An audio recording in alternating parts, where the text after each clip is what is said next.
Baitul Mal Munzalah Indonesia, lembaga yang fokus pada kegiatan yang meningkatkan kemakmuran masjid, menjadikan masjid kembali menjadi pusat peradaban Islam, solusi kemaslahatan umat. Dimulai dari sebuah masjid kecil dalam gang, masjid yang terletak di sebuah wilayah pemukiman mayoritas warga non-muslim. Kami mengenalnya sebagai Masjid Kapal Munzalan Mubarokan. Baitul Mal Munzalah Indonesia menjadi mitra Ziswaf yang mengelola dana umat untuk mensejahterakan umat. Baitul Mal Munzalah Indonesia memulainya dari sebuah gerakan yang fokus pada kegiatan pendistribusian beras terbaik untuk sahabat yatim dan penghafal Quran, yaitu Gerakan Infak Beras. Gerakan Infak Beras kini sudah tersebar di seluruh wilayah Indonesia, berada di 78 kota, 23 provinsi.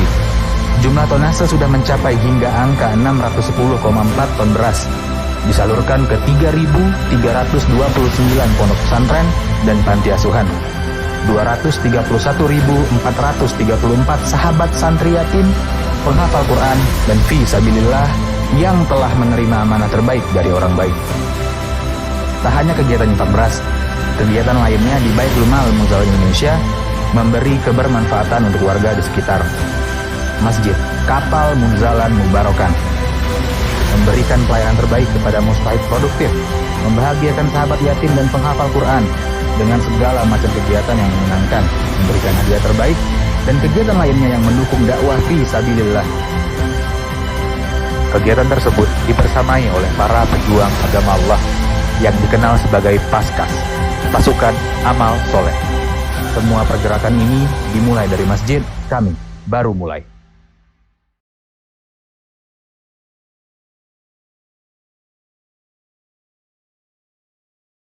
Maka kepada panitia terapi masak dua uang saya kata pernah berhenti, jangan lihat beras yang dibawa, jangan lihat antun kesini, tapi lihat bahwa itu pekerjaan dari Nabi yang dilakukan, pekerjaan dari Abu Bakar yang dilanjutkan oleh kita, pekerjaan dari Umar bin Khattab, Utsman bin Affan, Ali bin Abi Thalib, Anas bin Malik, seluruh sahabat melakukan itu yang kita lakukan hari ini. Karena mereka sudah tidak ada, kita yang melanjutkan. Ini lalu anak yatim, malam, orang yang baca Quran lapar, orang yang sekolah kebingungan cari makan, maka sebutir nasi ini akan menjadi kekuatan para penghafal Quran untuk mengatakan kepada Allah, Alhamdulillah kami bisa makan, kami bisa minum. Dan itu dari tangan keluarga besar Paskas di bawah komando Lukmanul Hakim bersama guru-guru keluarga besar Paskas Bekasi yang sudah datang.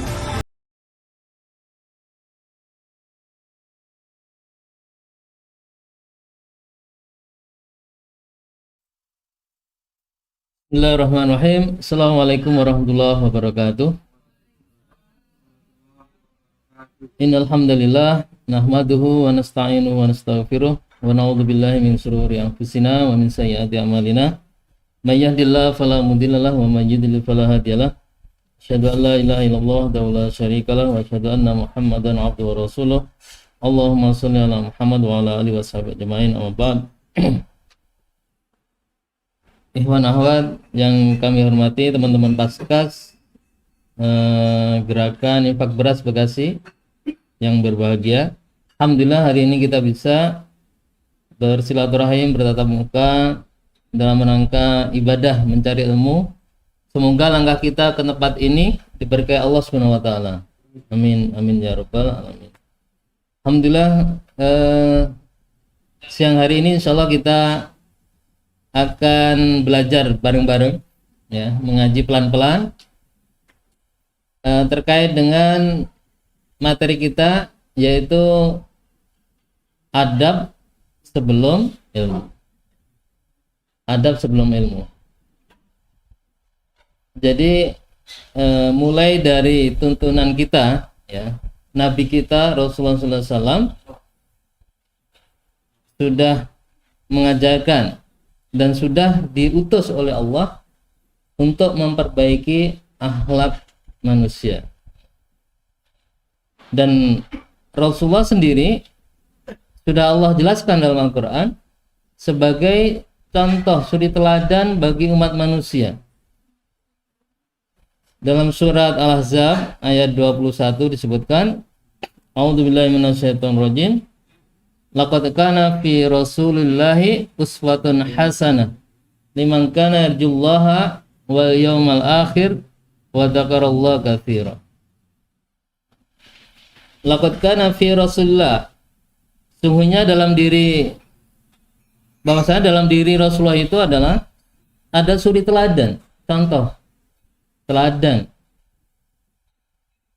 Liman kana yarjullah, barang siapa yang ingin bertemu Allah, yarjullah, wal yaumal akhir, dan hari akhir, wa dzakarallaha katsira, dan menyebut Allah banyak-banyak, selalu ingat pada Allah. Ya. Jadi dalam surah Al-Ahzab ini Allah sudah tegaskan bahwa kalau kita ingin menjadi manusia yang beradab atau punya akhlak yang baik, ya, harus mencontoh Rasulullah SAW. Dalam sebuah hadis disebutkan, innama bu'istu liutammima makarimal akhlak. Sesungguhnya aku, yaitu Rasulullah SAW, diciptakan oleh Allah, diutus oleh Allah untuk menyempurnakan akhlak.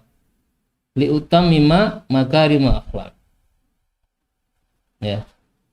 Jadi intinya akhlak, ya, itu menjadi sebuah hal yang penting. Ya. Kemudian kita sandingkan, ini adalah adab dan ilmu, dan ada akhlak. Kalau dalam hadis tadi, dalam Al-Quran tadi, lebih ke akhlak. Nanti kita bahas juga bagaimana, apa bedanya antara adab dan akhlak itu. Kalau kita lihat juga para ulama, tabi'in, para sahabat, ya, kemudian tabi'in dari zaman Rasulullah SAW, ulama, kemudian antara yang sudah tua, yang muda, yang ilmunya banyak atau yang masih kurang, punya masing-masing punya adab etika. Sebagaimana pernah dicontohkan, ya, dalam riwayat bahwa Imam Malik, ya, yang istilahnya Imam Malik ini adalah imam madhab yang mencetuskan atau yang imamnya madhab Maliki, ya. Beliau ketika kecil sama ibunya diberikan pesan, ya, kepada Imam Malik. Ibunya mengatakan, ketika Malik bin Anas ini mau belajar kepada Rabi'atul Ra'yi, itu beliau nasihat kepada anaknya, ibundanya Imam Malik ini, bilang, nak, camkan pesan ibu, pelajarilah olehmu adab Rabi'atul Ra'yi sebelum kau pelajari ilmunya. Itu pesannya ibunya Imam Malik pada Imam Malik. Kemudian Syekh Ibnu Mubarak juga seorang ulama yang sangat soleh, ya, berkata, talabtul adab salasuna sana wa talabtul ilmi ishrina sana. Jadi Syekh Ibnu Mubarak ini adalah ulama Madinah ketika zamannya, ya. Jadi saya telah mencari adab itu selama 30 tahun, mencari ilmu 20 tahun. Jadi intinya, ketika kita mau belajar ilmu, mau menambah ilmu kita harus belajar adab dulu. Adab, ya. Kemudian juga disebutkan orang yang beradab, dalam pepatah, ya, orang yang beradab pasti berilmu, orang yang berilmu tentu belum beradab. Kemudian Imam Malik berpesan kepada seorang pemuda Quraisy, ya, ta'allamil adaba qabla an tata'allamal ilma. Belajarlah adab, ya, sebelum kau belajar ilmu. Dengan adab kamu akan mampu memahami ilmu, dan dengan ilmu amalanmu amalmu menjadi benar. Ya. Itu antara keterkaitan antara adab, ilmu dan amal. Ya. Adab, ilmu dan amal. Ketika kita mau mencari ilmu, kita harus belajar adab dulu. Ya. Kemudian ketika kita mau beramal, kita harus punya ilmu. Ya. Ya, ini saling apa? Ada keterkaitan. Kemudian dalam beberapa pepatah Arab ya, banyak sekali kalau dalam di pondok itu, di kantor itu diajarkan namanya mahfudot ya. Mahfudot itu kata-kata mutiara, pepatah Arab ya.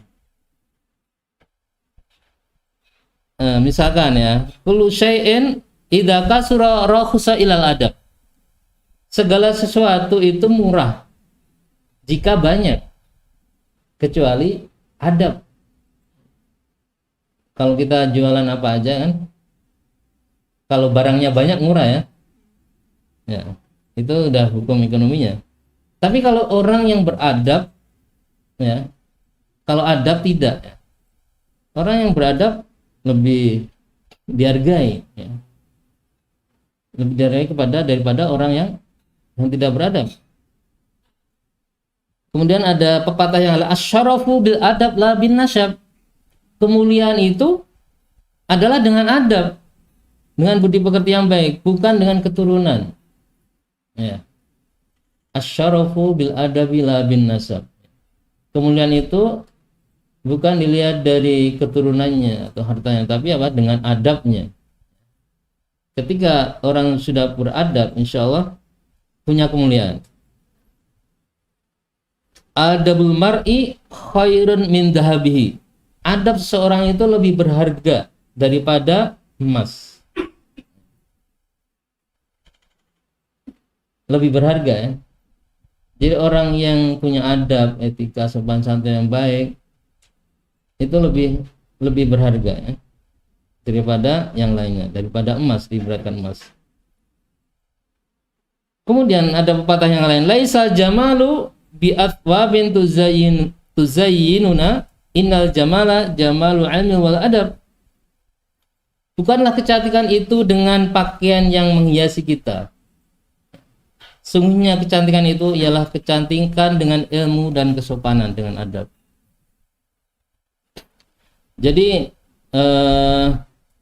dengan pepatah-pepatah tadi ya, pepatah Arab ini, bahwa adab ini adalah punya nilai seorang itu dia dari apa? Adabnya, bukan dari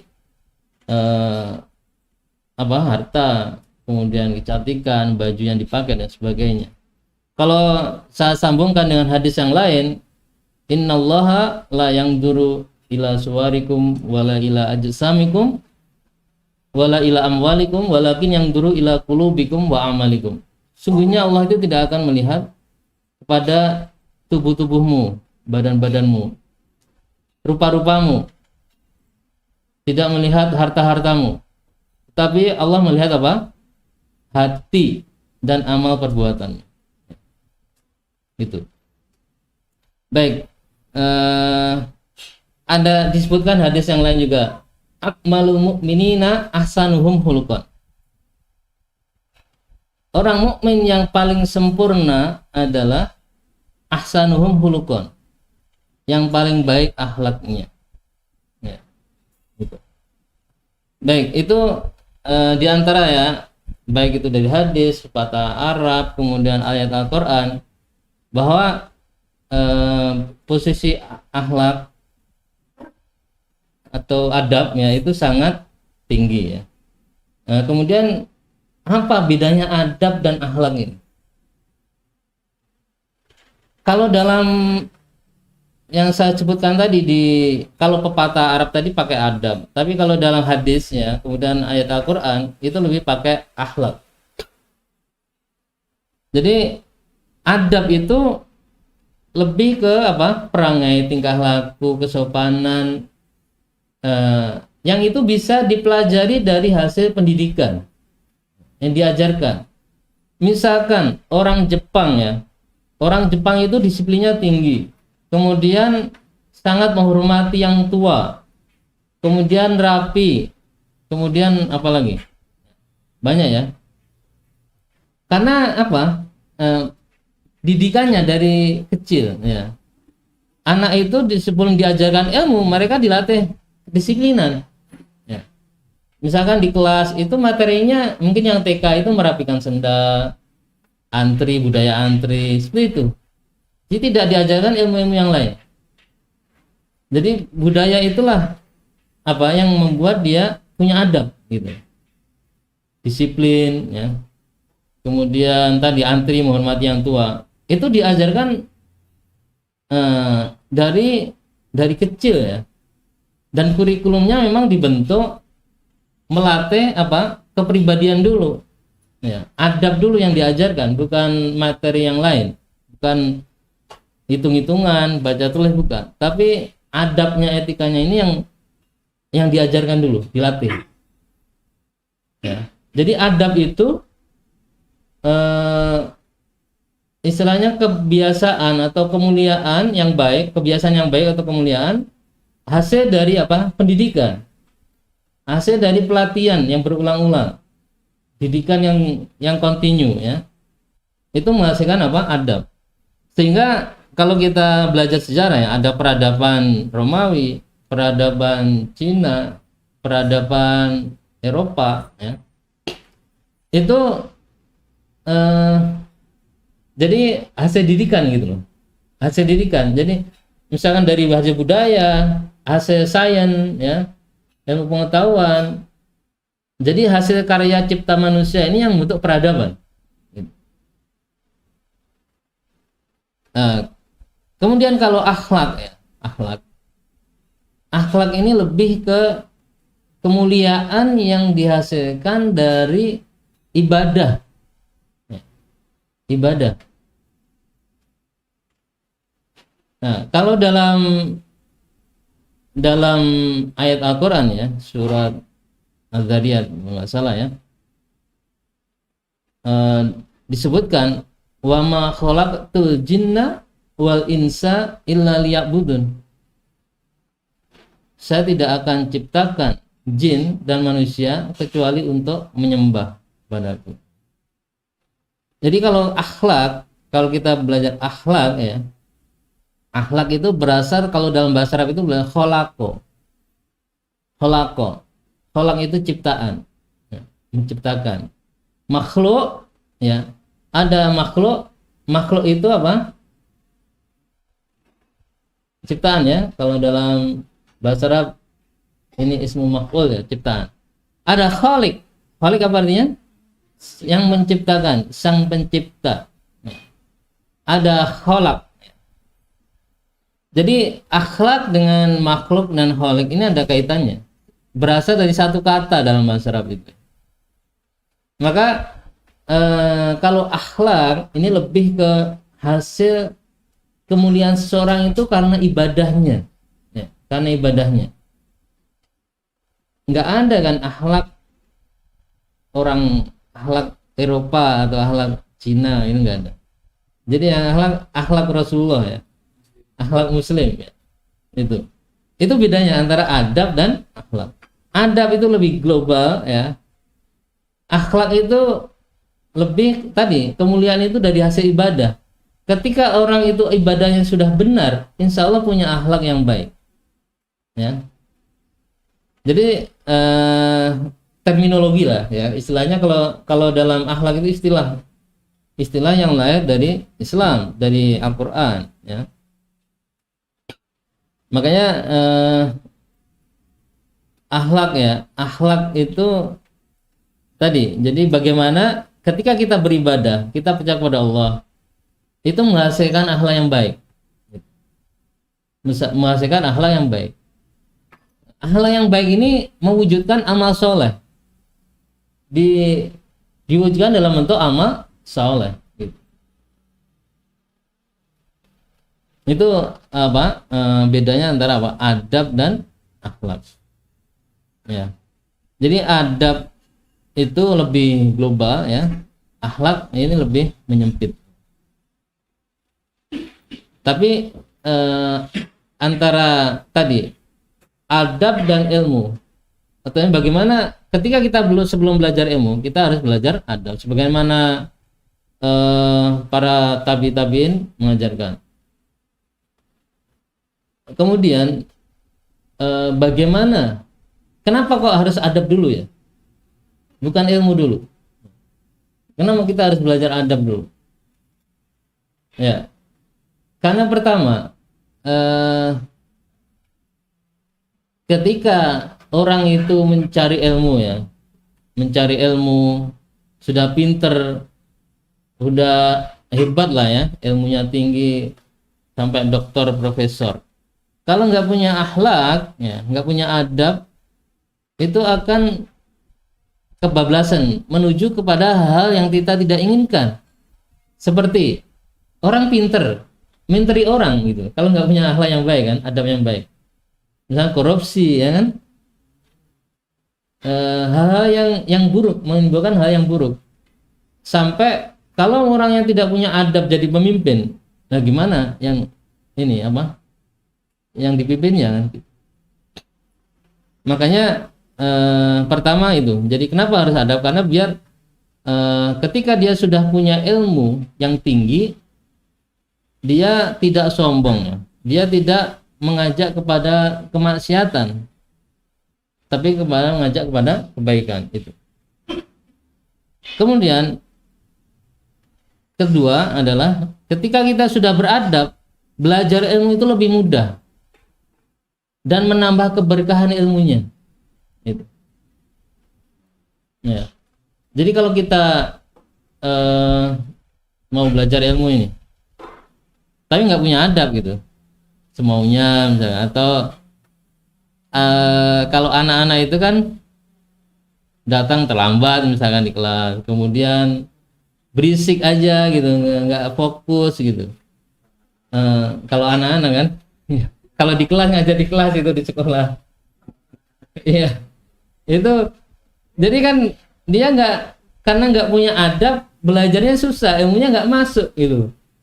Tapi kalau dia punya akhlak yang baik, anak itu punya akhlak yang baik, punya istilah sopan santun, menghormati gurunya, insya Allah ilmunya ini akan berkah dan mudah didapatkan gitu. Ya, ini menasihati diri saya sendiri ya, iyakum wa iyyanam subhanallah.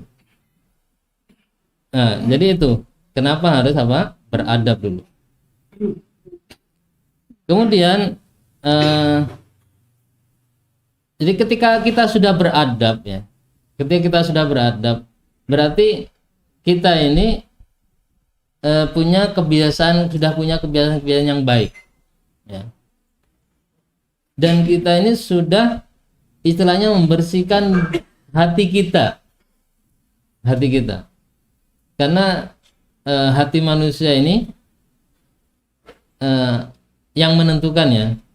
Istilahnya hati ini adalah yang membawa manusia ini ke jalan kebaikan atau kejelekan. Karena dalam diri kita ini ada otak, ada hati. Ya, ada otak, ada hati. Kalau orang yang pakai otaknya saja, nggak pakai hatinya, nah bahaya, ya kan?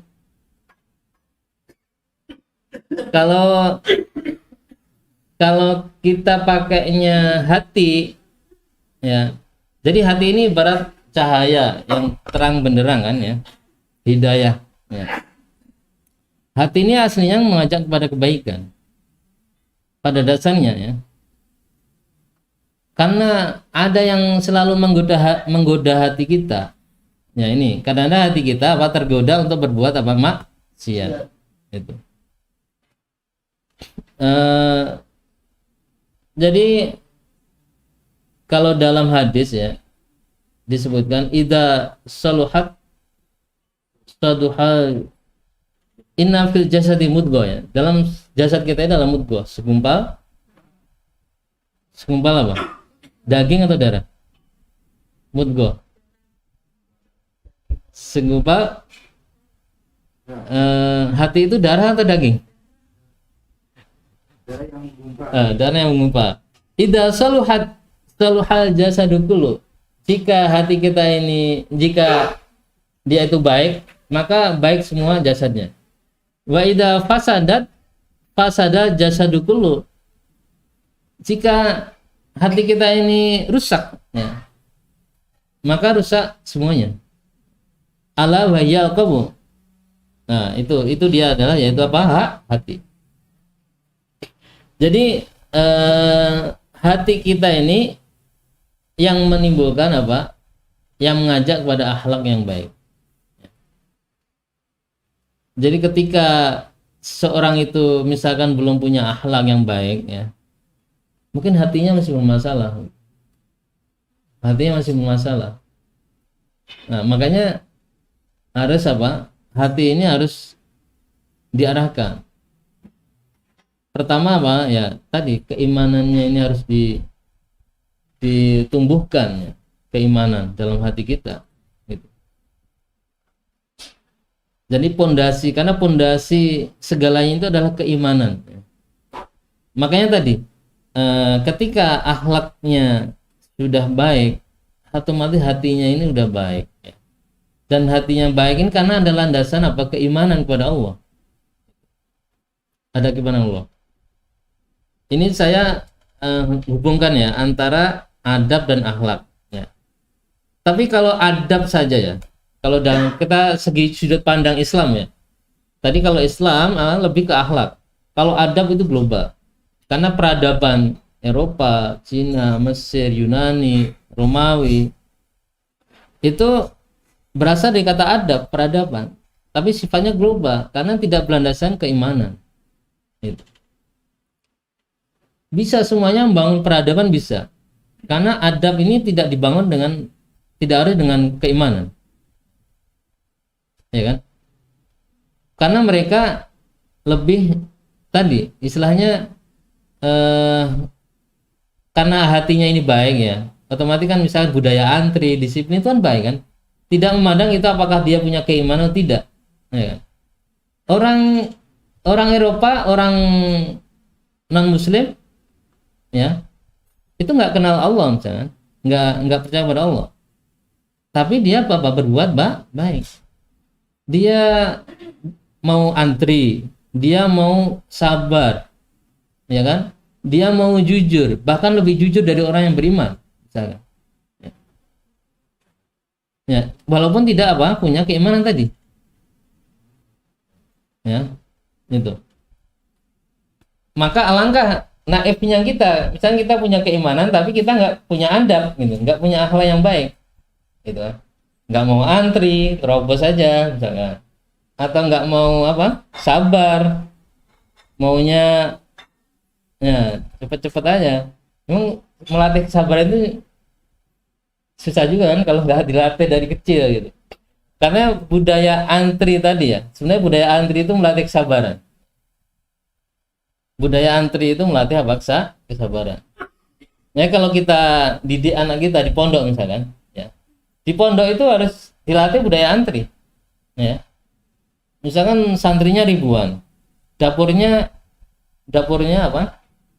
ya nggak terlalu besar misalkan. Kan? Orang kan mengambil nasi harus antri panjang kan, gitu. Ya itu dilatih kesabaran di situ, dan dilatih disiplin, nggak boleh nyerobot kan, gitu. Mandi antri gitu di pondok itu, makan antri, mandi antri.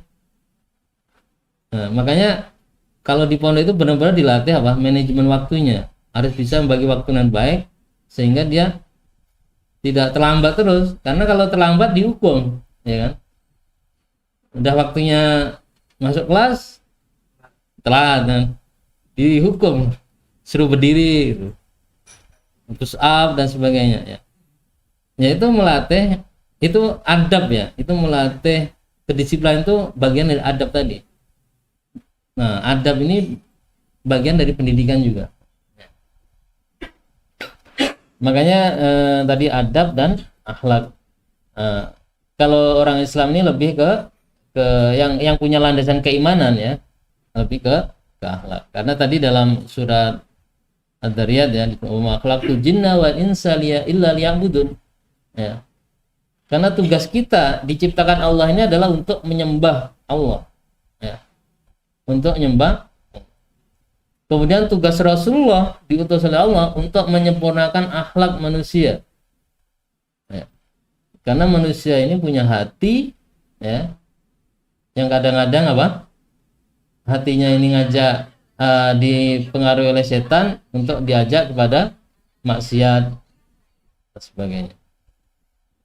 Kayak kita pengen berakhlak mulia, otomatis kita harus membersihkan hati kita dari sifat-sifat iri, dengki, hasad, dendam, bohong, apalagi banyak sekali, ya, menyakiti hati orang lain dan sebagainya, ngomong kasar, banyak sekali itu penyakit hati itu harus dihilangkan.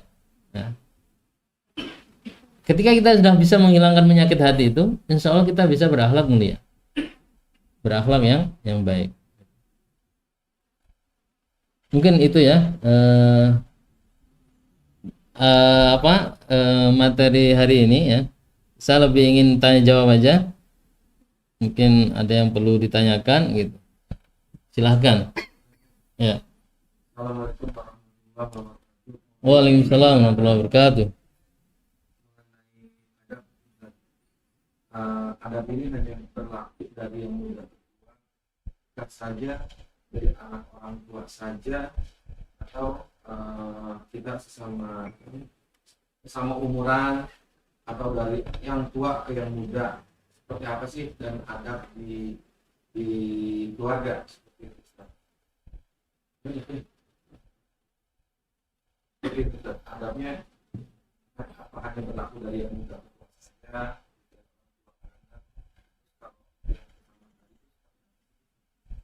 Baik, langsung dijawab, ya. Baik, Ustaz Adi, terima kasih pertanyaannya. Adab ini apakah berlaku bagi yang tua ke yang muda atau yang muda ke yang tua saja? Jadi adab ini etika, ya. Kalau dalam di bahasa Yunani etika, ya. Jadi itu ke semua kehidupan itu ada adabnya. Kita bagaimana kita bicara antara yang muda ke yang tua. Misal dalam hadis kan, kalau kita memberikan salam, misalkan, ya, berikan salam, yang berjalan kaki atau yang duduk yang memberikan salam dulu? Yang berjalan kaki, yang lewat dulu, berikan salam kepada yang duduk. Yang banyak dulu atau yang sedikit dulu yang berikan salam? Yang sedikit berikan salam ke yang banyak.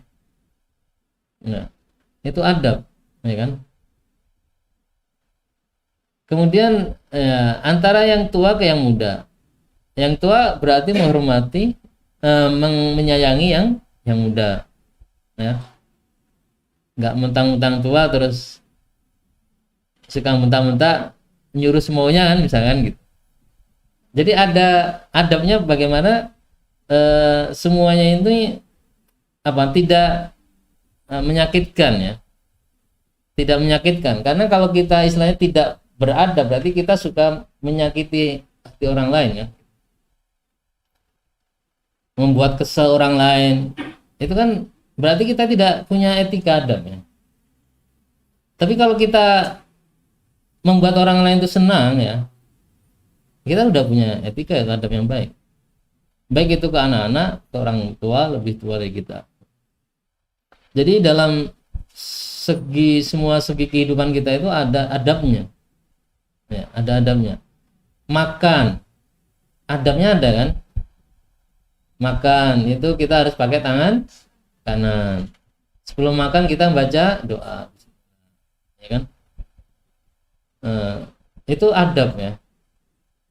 Kemudian masuk toilet ada adabnya, masuk masjid ada adabnya, ada doanya. Itu semuanya udah diajarkan dalam Islam, ya. Tinggal bagaimana kita ini mengajarkan ke anak-anak kita adab itu, ya. Misalkan, ya, anak-anak kita latih adabnya untuk salaman, mengucapkan salam ke yang tua, salaman gitu. Kemudian kalau diminta tolong tidak tidak menolak, ya, nggak mau gitu kan, atau ngomong kasar, ya, itu hal yang seperti itu harus dilatih, ya, harus dilatih. Saya lihat memang sekarang itu anak-anak itu, ya, kalau kita terjun di dunia anak-anak, mengajarkan anak-anak itu, adabnya udah sangat jauh dari dulu, semakin berkurang kan, ya. Jadi tergantung sebenarnya lingkungan kita, kemudian orang tuanya, ya, yang mengajarkan. Kalau guru saja nggak cukup, ya. Guru ngajar di kelas, diajarkan adab, etika yang baik, tapi orang tuanya nggak istilahnya nggak mengajarkan atau nggak mengontrol, ya, ini juga bermasalah, ya. Makanya perlu tadi belajar adab itu butuh waktu yang lama. Dibangun adab dulu baru ilmu. Belajar ilmu lebih mudah dibanding belajar adab. Makanya perlu latihan yang sering, pembiasaan. Nah, itu apakah sekolah-sekolah di Indonesia ini sudah menerapkan adab ini sebelum belajar ilmu? Itu kan. Apakah kurikulum pendidikan kita di Indonesia ini sudah mengedepankan adab sebelum ilmu atau belum? Ya, karena kalau orang hanya belajar tadi, hasilnya ya orang ini nggak punya adab, punya otak cerdas, ini pinter lah gitu, tapi adabnya nggak ada, etika akhlaknya nggak ada gitu. Makanya ya kita lihat dari istilahnya orang-orang yang pinter, pejabat dan sebagainya, ya, nah itu karena tadi akhlaknya ini dari pendidikannya nggak dilatih, cuma otaknya saja yang dilatih, yang pintar. Jadi itu Bang, ya, jadi semua lini ada adabnya, etikanya. Kira-kira gimana Bang setelah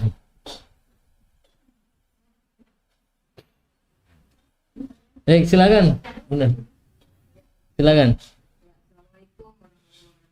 Waalaikumsalam warahmatullahi wabarakatuh. Ibu Ningrum. Iya. Juga berkaitan dengan tentang saling di sekolah. Ini pengalaman saja yang saya alami. Ketika saya kan di SMK, ada kebiasaan saling melakukan cium tangan. Ya, ketika ada aturan dari yayasan tidak boleh siswa cium tangan lawan jenis, misalkan siswa putri ke guru laki-laki dan sebaliknya. Nah, kita jalankan, tetapi timbul protes dari guru. Kalau itu nggak mengganti gurunya, belum kalau kita sering nggak sampai cium tangan gurunya. Nah, bagaimana cara mendekatnya supaya kita ini tetap berjalan dengan baik antara aturan yang dibuat dengan kondisi di lapangan. Karena memang sebagian dari awal memang mereka cium tangan gurunya di kelas, mau saat cium tangan. Ketika saya tahu kondisi ini kan, nanti kok udah balik cium tangan dengan gurunya gitu kan. Itu bagaimana cara menyikapi supaya tidak terjadi timbul konflik di sekolah kami. Bagaimana cara menyikapinya? Satu, yang kedua berkaitan dengan adab, memang betul pengalaman kami juga, kami sekolah kami dari mereka maksudnya orangnya broken home semua, siswa kami dari broken home, dari ekonomi di bawah segala macam. Jadi di rumah mereka dan masih kedua orang tua itu masih sangat kurang sekali. Jadi kami minta resep dari Ustaz bagaimana caranya supaya adab ini yang kami adakan di sekolah juga di rumah juga anak sentuh. Karena pertama ini kita di sekolah sudah mendidik, tapi di rumah mentang lagi kata-kata juga ya luar biasa. Jadi kami memang tantang berat di situ. Jadi kami mohon sharing aja untuk bagaimana resepnya supaya kami bisa istiqomah untuk mendidik anak-anak supaya tetap istiqomah jalan yang Islam yang benar. Terima kasih. Assalamualaikum warahmatullahi wabarakatuh. Waalaikumsalam warahmatullahi wabarakatuh. Terima kasih banyak Ibu Ningrum. Ibu Ningrum kepala sekolah ya? Alhamdulillah. Masya Allah. Sampai sekarang masih kepala sekolah ya? Alhamdulillah. Masya Allah. Beliau punya istilahnya bisa menentukan kebijakan lah ya untuk kurikulum untuk anak didiknya ya, peraturan untuk anak didiknya gitu. Jadi kalau masalah salaman. Jadi memang etika ya murid ke guru kalau ketemu salaman. Nah, ini kita harus kita ajarkan gitu. Tinggal tingkatan salamannya ini seperti apa kan gitu. Dan tingkatan umur muridnya ini berapa kan? Jadi salaman itu ada yang istilahnya harus cium tangan ya, ada yang nggak usah gitu. Ada yang berpandangan kalau orang yang ada yang terlalu cium tangan itu dianggapnya terlalu al-ghulu, berlebihan. Al-ghulu dalam bahasa Arabnya itu apa? Al-ghulu, berlebihan. Gitu. Sehingga ada yang nggak mau dicium tangan, salaman aja, ada seperti itu. Ada berpendapat seperti itu. Jadi yang dikhawatirkan ada yang kalau cium tangan, salaman kemudian cium tangan, dikhawatirkan tadi berlebihan. Gitu. Kemudian ada yang kalau nggak cium tangan berarti nggak hormati, gitu. Ada. Gitu. Jadi kalau di Arab ya, kalau di Arab kan beda lagi ya, bukan. Tapi kalau anak-anak mungkin cium tangan ya, tapi kalau orang dewasa rangkulan lah istilahnya, gitu. Tapi kalau sudah dewasa ya, istilahnya sudah balik ya. Sudah misalnya tingkat SMA ya, sudah balik itu kalau bukan mahram misalkan Iwan Awad tangannya yang nggak harus bersentuhan ya, tidak harus bersentuhan itu kalau sudah balik dalam Islam diajarkan seperti itu. Tapi kalau tingkat belum balik, si SD, TK, itu boleh salaman ya, cium tangan juga. Tinggal kebijakan sekolahnya ya harus disesuaikan dengan tadi nilai-nilai Islam, kalau sekolah Islam kan gitu. Tapi yang dipermasalahkan tadi apa, cium tangannya ya?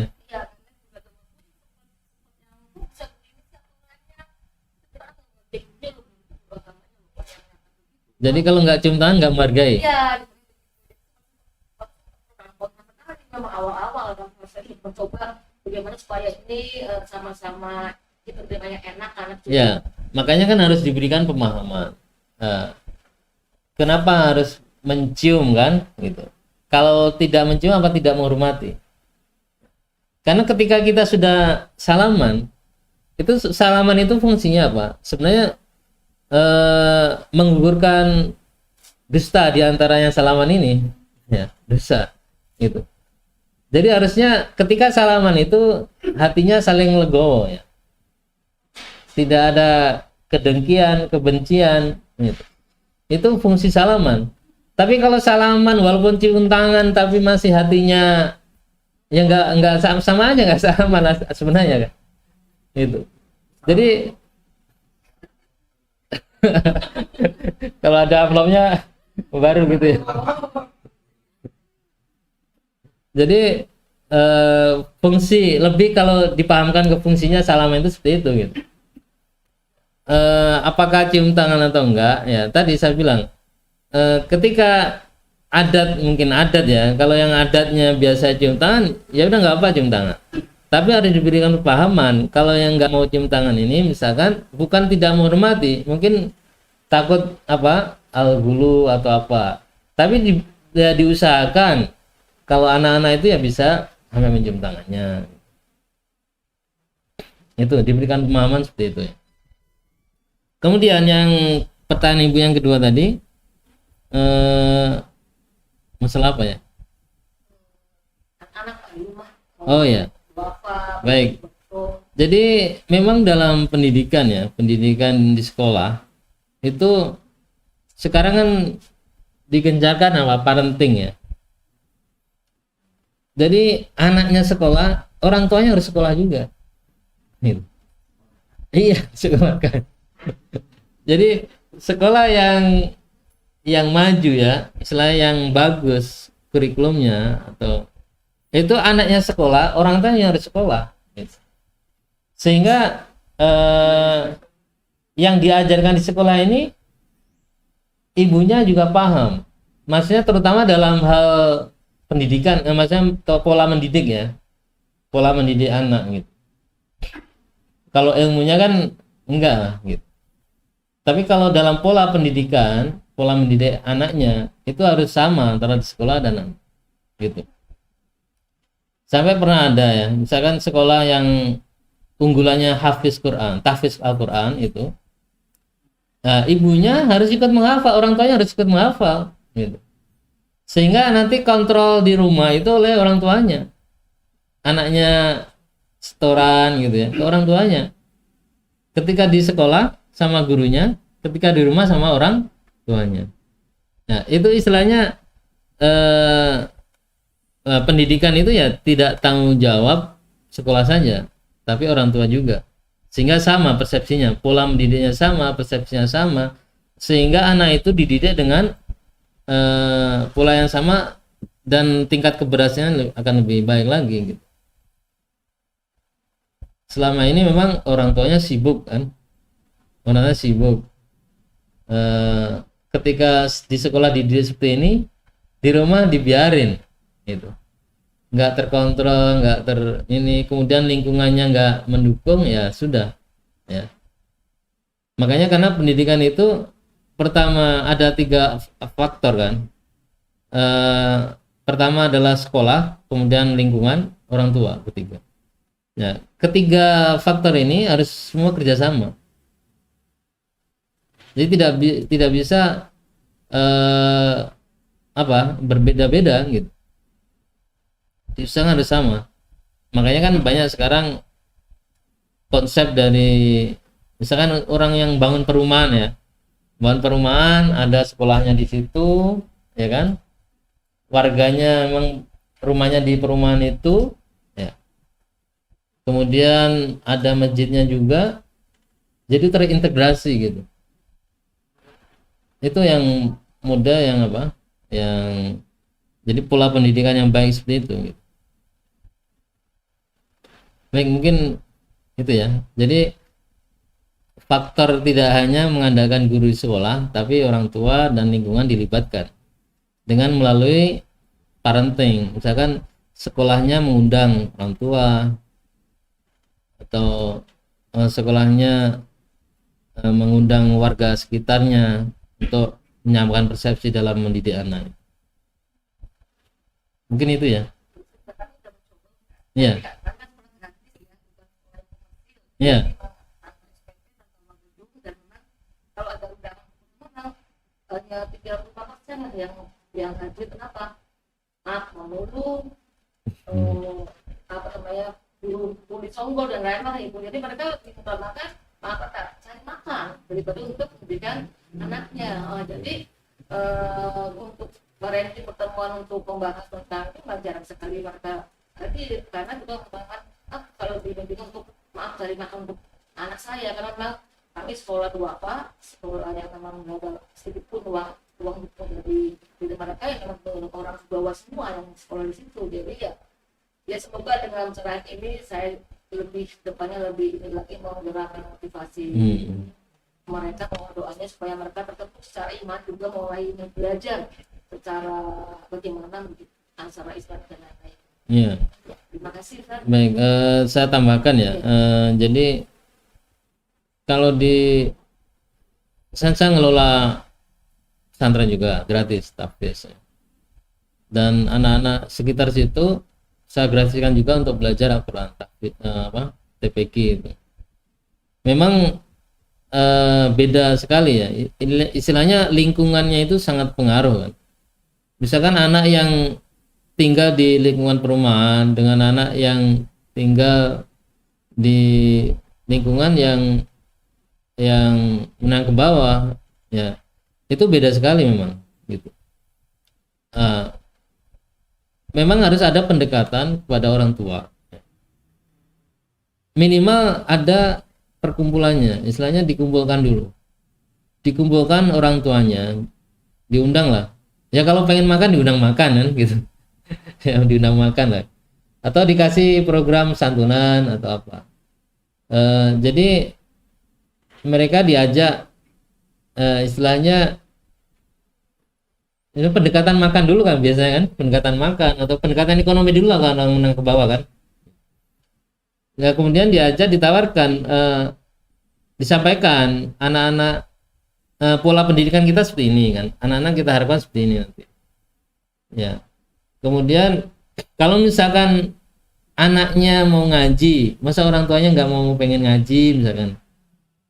Istilahnya kita mendidik orang tuanya juga gitu. Intinya, ketika orang tuanya ini akan lebih baik, ya, anaknya juga akan lebih baik. Karena yang dicontoh itu ya orang tuanya. Kebanyakan problem anak itu ketika anak bermasalah itu bermasalah orang tuanya. Biasanya seperti itu. Makanya parenting ya, ilmu parenting itu sangat diperlukan ya, fungsinya seperti itu. Kemudian kalau kita akan memperbaiki suatu masyarakat atau suatu generasi atau suatu seorang, kita harus memperbaiki diri kita sendiri. Maksimal mungkin guru-gurunya harus lebih baik, ya kan? Karena dalam hadis dalam pepatah Arab juga, aslih nafsaka yasluhakan nas. Perbaikilah dirimu, maka manusia akan jadi lebih baik. Memulai dari diri sendiri. Mungkin itu ya jawaban dari saya, Ibu Negro. Ya. Ada lagi? Nggak apa-apa. Ya, silakan, Bang Agung. Assalamualaikum Ustaz. Mohon maaf Ustaz, bagaimana hukumnya jika seseorang itu beramal tetapi tujuannya untuk bersaing secara tidak sehat? Pertanyaannya dari Bunda Susi. Bunda Susi ya. Baik, Bunda Susi beramal tapi niatnya apa? Bersaing. Beramal apa ini?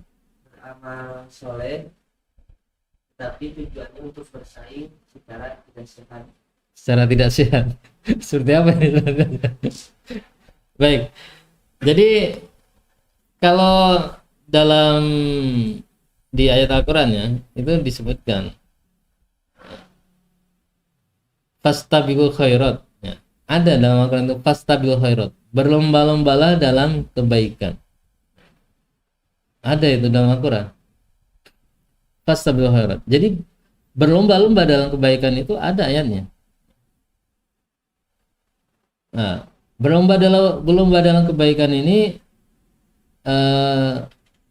otomatis pastinya ya tidak istilahnya menyakitkan ya atau merugikan orang lain, tidak. Ya. Jadi ada etikanya pastinya, ada adabnya ya, ada akhlaknya.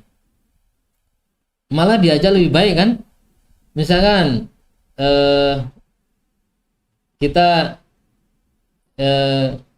misalkan tetangganya sedekah 1 juta, nah dia merasa ini kan gitu, merasa tersinggung. Terus dia sedekah 2 juta misalkan. Ya sebenarnya kembali kepada niat tadi juga ya, niat. Karena dalam hadis innamal a'malu bin niat. Jadi niatnya apa ya? Kalau ingin dapat pujian orang ya nggak dapat apa-apa kan, yang dapat pujiannya aja. Iya. Kalau hanya untuk pamer berbuat itu ya nggak dapat apa-apa. Jadi tinggal niatnya ini berlomba-lomba dalam kebaikan ini untuk dibilang jadi yang paling hebat untuk pujian manusia atau kan Allah. Karena keikhlasan ini mudah diomongkan, susah dilakukan. Tapi bagaimana ya kita ini melatih ya. Kalaupun kita belum ikhlas, tetap kita latih untuk berbuat baik itu. Ya, lama-lama jadi kebiasaan, ini akan tertinggal sendiri, akan hilang sendiri. Yang penting kita berlatih untuk beristiqomah dalam beramal soleh. Ya. Jadi lebih baik, dan landasannya memang harus ikhlas.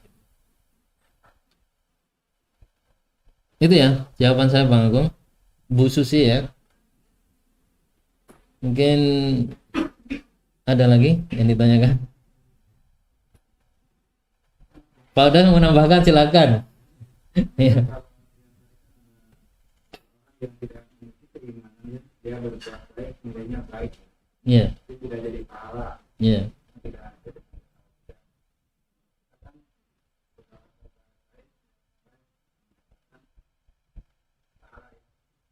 Apakah orang yang akhlak baik itu pasti adabnya baik? Apakah Yang punya adab yang baik. Kita sering mendengarkan mari kita mulai peradaban dari masjid ya. Peradaban. Jadi kita ada peradaban muslim, ada peradaban, ada peradaban. Kalau bicara peradaban kan bisa memakan waktu yang cukup lama ya. Waktu itu. apakah orang yang akhlaknya baik pada etika yang baik? Ya, kalau dalam pengertian tadi ya, akhlak itu lebih spesifik ya. Jadi ketika secara logikanya, secara ininya, orang yang berakhlak baik pasti punya adab yang baik. Orang yang punya adab yang baik belum tentu punya akhlak yang baik. Itu. Dalam logikanya seperti itu. Ya. Orang yang berakhlak yang baik pasti punya adab yang baik. Orang yang punya adab yang baik belum tentu punya akhlak yang baik. Kira-kira bisa dipahami? Ya, dalam sudut pandang Islam seperti itu. Tapi kalau kita dalam sudut pandang yang bukan Islam ya,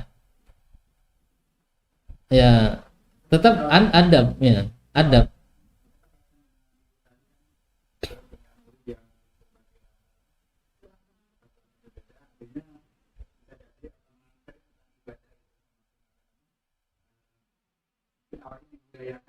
Ya. Mulai membudayakan masuklah dengan budaya-budaya sehingga ibadahnya itu bisa membentuk karakter yang baik. Kemudian dari sisi lain apa ada korelasi dengan makanan yang kurang baik? Ya, ya. Itu bisa pada akhlak. Baik. Baik, benar sekali Pak Odas. Jadi makanan itu sangat pengaruh terhadap akhlak. Ya. Jadi orang yang makan makanan yang nggak halal misalkan, kemudian itu bisa akhlaknya nggak baik gitu, karena yang dimasukkan dalam perutnya itu makanan yang nggak halal. Ya, itu. Kemarin dulu pernah kita sampaikan juga, di antara yang ditolak doanya kan, orang yang makan makanan yang haram kan? Atau mencari nafkah yang enggak halal atau haram gitu. Nah, ini akhlak ini tergantung makanan juga. Kalau makanan-makanan yang dimakan itu halal, baik ya, insya Allah akhlaknya juga baik. Ya, pengaruh itu. Karena kan itu masuk ke darah ya. Tadi darah itu jadi darah ke hati kan. Nah itu. Jadi pengaruh ke hati. Jadi hati tadi yang bisa menjadikan orang itu baik atau enggak gitu. Kemudian ada saya sambungkan ya pertanyaan. Misalkan ini rajin ibadahnya misalkan. rajin ibadahnya, kemudian kalau yang akhwat ini kerudungnya panjang misalnya, atau bahkan pakai niqab tapi akhlaknya nggak baik misalkan ada nggak pertanyaan seperti itu? Tapi ya sebenarnya kita memandang seorang itu segi positifnya aja. Kalau kita menilai seorang ya kita menilai seorang itu kita nilai dari positifnya aja, negatifnya nggak usah di ini gitu. Negatifnya kalau kita mau dinasihatin aja, nggak usah diungkapkan yang negatifnya. Si A orangnya gini-gini tapi akhlaknya gini, jangan diomong-omongin seperti itu dan disebarkan yang jeleknya. Tinggal dinasihati ya dengan baik-baik, akhlak yang baik ini seperti ini. Biasanya ya sebenarnya komunikasi biasanya ketika kita nggak komunikasi atau kita nggak menyapa, memang itu yang dianggap sombong kan. Memang nggak pernah nyapa, nggak pernah komunikasi, ya sombong banget gitu, baperan. Ya. Makanya kan memang kita diajarkan menyapa kan, sama Islam menyapa, minimal salam ya, senyum ya, itu salam lah minimalnya. Kalau senyum, kalau pakai niqab nggak kelihatan. Salam lah ya, assalamualaikum, menyapa. Itu intinya. Kita bergaul itu kan komunikasi ya, komunikasi dengan nyapa, keadaannya gimana, berikan salam itu. Sebenarnya karena problem yang kecil itu dijadikan masalah yang besar. Jadi bagaimana akhlak kita ya, ketika kita ibadah rajin ya, secara ini artinya akhlaknya baik, karena akhlak baik ini hasil dari ibadah yang rajin tadi ya. Kalau dalam ayat Al-Quran sering saya sampaikan, ya ayyuhalladzina amanu wa amilus sholihat ya, banyak ayat yang amanu kemudian amilus sholihat, iman ya kemudian amal soleh gitu. Iman dan amal soleh ini nggak terpisahkan sebenarnya. Kalau imannya ini benar, imannya sudah benar, ibadahnya sudah benar, dia bisa beramal soleh ya. Ada amal solehnya, amal soleh itu buahnya, akhlaknya. Tapi kalau ibadahnya belum benar atau imannya belum benar, tapi kalau dia udah beramal soleh atau tadi maksudnya adab, si dia udah beradab. Kalau dalam Pancasila ya, di landasan negara kita ada kan beradab kan, sila keberapa itu ya? Keadilan sosial berapa?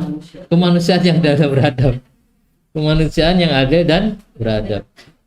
Manusia yang adil dan beradab. Ini adil dan beradab istilahnya nyambung juga, adil. Jadi ketika kita tidak adil, nggak beradab gitu. Kalau beradab harus adil juga, nggak bisa dipisahkan. Baik, cukup. Terakhir. Ini saya ikut dulu, jauh seperti ini. Dari Bunda Rinikan. Assalamualaikum Ustaz. Aku ingin bertanya, adab terhadap orang tua seperti apa yang harus dilakukan karena ibu saya sudah meninggal, apalagi saat ini hari ibu. Ustaz, terima kasih. Masya Allah. Dari India seperti ini. Baik, adab ke orang tua ya. Adab ke orang tua itu kalau dalam Al-Quran, wala taqul lahuma uffin ya. Jangan kamu berkata kepada orang tua. Ini orang tua sudah nggak ada ya. Tapi nggak mungkin berkata kan ya. Kalau dalam hadis yang lain ya, kalau jadi anak yang soleha, jadi pahala jariyah orang tuanya, ya mendoakan ya, mendoakan ke orang tua ya. Jadi idza mata ibnu adam in qata amalu illa min sadaqatin jariyatin aw ilmin yantafu aw waladin sholih. Kalau perempuan waladatun solehatun atau ibnatun solehah, ya. Itu yang jadi jariyah orang tua. Kalau Kak Rini selalu mendoakan orang tuanya, insya Allah jariyah bagi orang anak yang solehah, ya, anak yang soleh untuk kedua orang tuanya. Apalagi kalau hafal Quran, bisa memberikan mahkota nanti di akhirat. Jadi bisa mengajak, menarik orang tuanya ke surga bagi yang sudah hafal Quran. Masya Allah. Iyakum wa yanasutakallah. Baik, mungkin itu ya. Jadi tidak susah menghormati orang tua, ya, beradab orang tua. Kalau orang tua kita sudah nggak ada, kita doakan, selalu kita doakan, ya. Kita doakan yang terbaik. Ya. Ya. Mengenai orang tua saja. Ya. Kan tidak harus selalu sejarah. Tidak sejarah satu nasab. Ya. Pada waktu kan ada tanya ini gitu. Mungkin Orang tua asuh, ya. Baik. Jadi memang ada orang tua kandung, orang tua istilahnya nggak kandung kan, istilahnya. Ya. Jadi ketika kita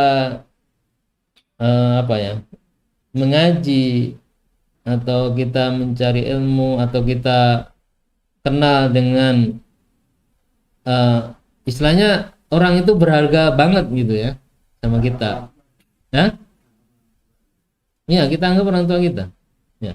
Guru kita, guru-guru kita, orang tua kita, maka kita doakan, gitu. Selalu kita doakan. Ulama kita, orang tua kita juga kita doakan, ya. Jadi yang memberikan ilmu kepada kita, kita anggap orang tua kita, gitu. Sehingga kita bisa mendoakan, ya, dan kita dapat berkahnya, insyaallah. Itu, makasih tambahnya Pak Udas. Baik, cukup ya. Kita akhiri ya dengan kajian kita siang hari ini. Semoga apa yang kita telah pelajari ini, kita bagi ilmu ini bermanfaat dunia dan akhirat. Semoga teman-teman kita yang sakit segera disembuhkan.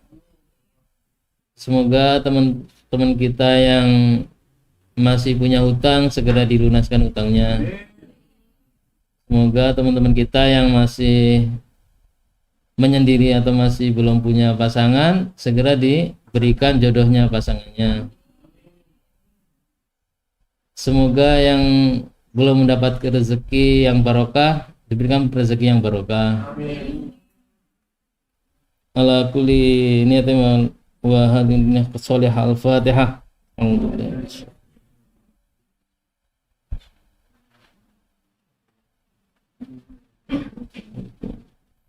Ya kana wudu yang nasta'in nasta'in.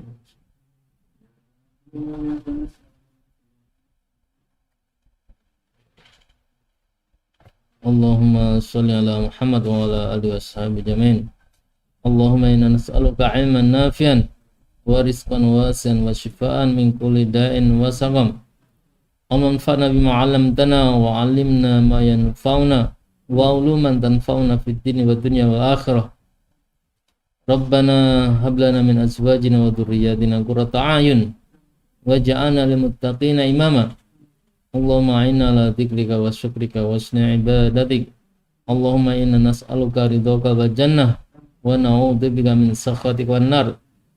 Rabbana taqabbal minna innaka antas samiul alim wa tub 'alaina innaka antat tawwabur rahim.